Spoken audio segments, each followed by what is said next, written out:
Today we want to discuss how we can implement pausing in squats to fix something or to get stronger in that bottom position. So today I have Georgia, and she's going to demonstrate a back squat, and she's going to have a very obvious problem in her bottom position. And then I want to reverse engineer that a little bit and talk about how we can fix that in design using pause back squat. So can you give us a couple examples of your great back squat? I sure can. Let's try not to be overcritical of Georgia. But as she hits the bottom position, what I want you guys to look at is the rounding of the lumbar spine or the butt wink. And I want to talk about how we can fix that using pause squats. So Georgia, good, come up. Not and then good, I want you to really. rack that. Terrible, but good for demonstrating purposes. So I'm just going to talk to Georgia. Let's imagine that you pull up True Coach, and in your True Coach you have back squat, 5 reps times 3 sets, and I want your tempo to be 3, 3, X, 1. Okay, so that's a 3-second eccentric. She's going to pause for 3 seconds in the bottom position.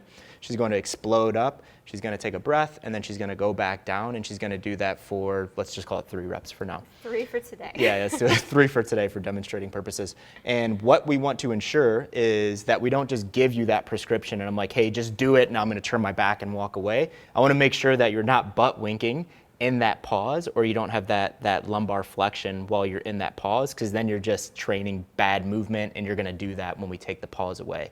So if you prescribe something like this to your client, ensure that you ask for video if you're in a remote setting and you give immediate feedback, or if you're on site, you actually watch your client do this, and if there's something wrong, you fix it on the spot instead of waiting 7 days down the road to fix it in next week's training program.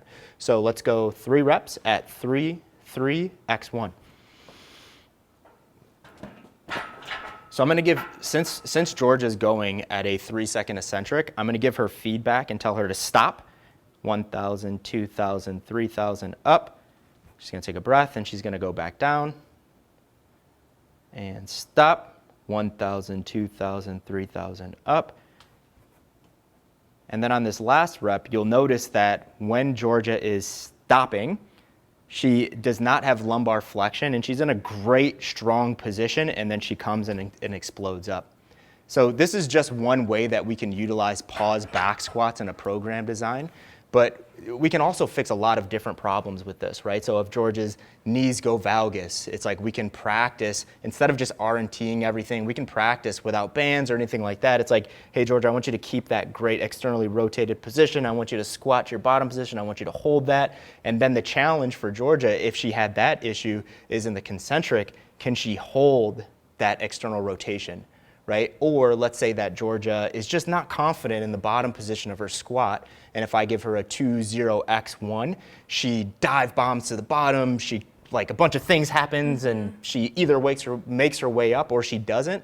I want her to be really comfortable in that bottom position, so I can prescribe her pause back squats for her to get comfortable and confident in that bottom position, so that's never again the limiter for Georgia in her back squat. So I hope this helps, guys, and sometimes we don't have to think too far outside of the box to fix problems that our clients have. Sometimes it's just as simple as a pause back squat.